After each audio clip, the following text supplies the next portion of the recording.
क्या कभी सोचा है कि किचन में रखा एक मामूली सा नमक हमारी फाइनेंशियल लाइफ को बेहतर बना सकता है?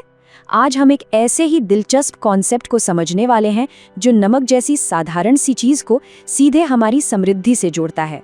चलिए शुरू करते हैं। तो ये सारी बातचीत इसी एक सवाल से शुरू होती है। ये सोच कहती है कि हो सकता है पैसों की तंगी का कारण मेहनत की कमी न हो, बल्कि हमारे आसपास, हमारे घर में जो एनर्जी है उसमें कोई गड़बड़ी हो। तो चलिए इसके पहले पहलू को समझते हैं, जिसे कहा गया है धन की एक छिपी हुई फ्रीक्वेंसी। सुनने में थोड़ा अजीब लगता है ना, पर चलिए देखते हैं कि इसका असल में मतलब क्या है।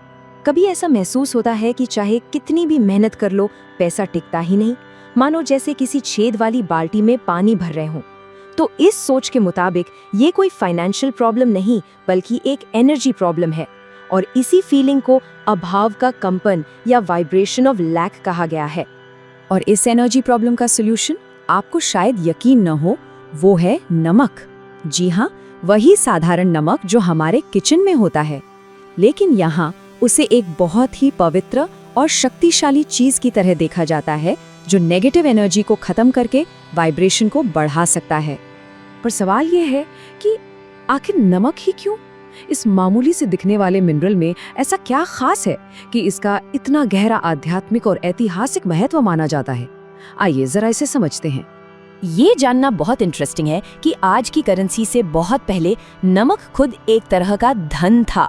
रोमन साम्राज्य में तो सैनिकों को सैलरी के तौर पर नमक दिया जाता था, और बाइबल में भी नमक को पवित्रता और एक बहुत ही पक्के वादे का प्रतीक माना गया है।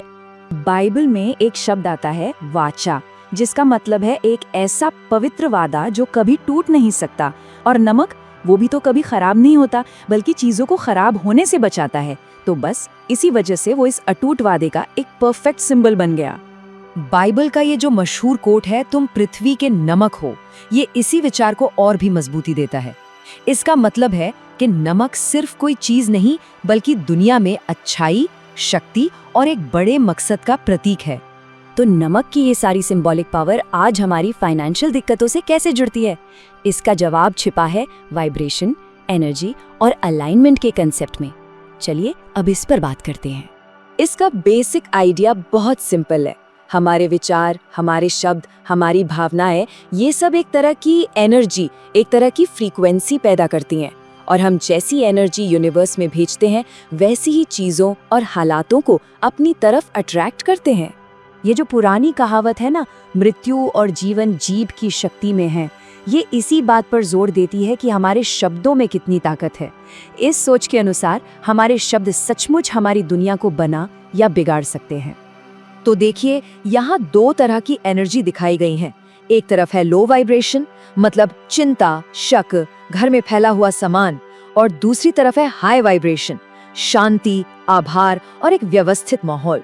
ऐसा माना जाता है कि पैसा और समृद्धि सिर्फ हाई वाइब्रेशन वाली जगह पर ही आ सकते हैं, और यहीं पर सोच में एक बहुत बड़ा बदलाव आता है। मतलब हमें पैसे के पीछे भागना नहीं है, बल्कि अपनी एनर्जी को, अपनी वाइब्रेशन को समृद्धि की फ्रीक्वेंसी के साथ अलाइन करना है, यानी एक सीध में लाना है।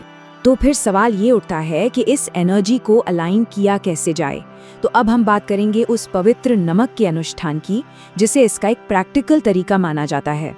देखिए, अनुष्ठान शुरू करने से पहले अपनी जगह को तैयार करना बहुत जरूरी है, खासकर अपने बेडरूम को।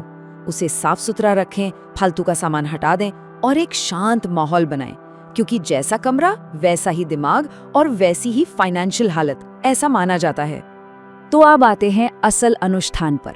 यह बहुत ही सिंपल है। एक साफ ग्लास में पानी लीजिए, उसमें 3 चम्मच नमक डालिए और फिर उसे घड़ी की सुई की दिशा में, यानी क्लॉकवाइज 3 मिनट तक धीरे धीरे घुमाइए। और ऐसा करते हुए अपना इरादा जोर से बोलिए। फिर उस ग्लास को अपने बेड के पास रख दीजिए।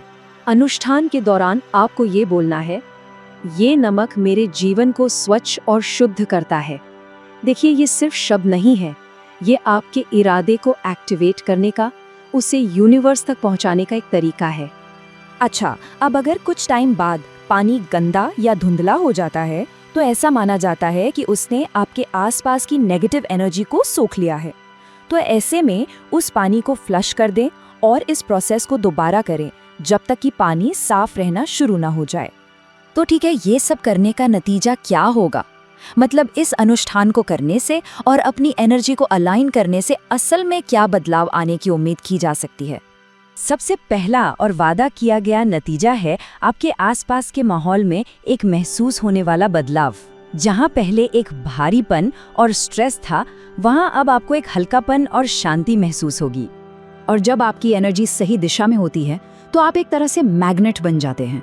आप अच्छी चीज़ों को अपनी तरफ खींचने लगते हैं, जैसे कि नए क्रिएटिव आइडियाज़, अचानक से कहीं से पैसा आ जाना या सही लोगों से मुलाकात होना। आपका घर एक पॉजिटिव जगह बन जाता है। तो बात का सार ये है कि ये कोई जादू टोना नहीं है, ये अपने विश्वास को एक एक्शन में बदलने का तरीका है। एक सोचा समझा फिजिकल काम करके आप ये दिखा रहे हैं कि आप अपनी जिंदगी में हार्मनी और बैलेंस को वापस लाना चाहते हैं। तो ये पूरी बात हमें इस आखिरी सवाल पर लाकर छोड़ देती है, अगर विश्वास ही स्वर्ग की करेंसी है तो कोई उसे कहाँ और कैसे इन्वेस्ट कर रहा है? सोचिए।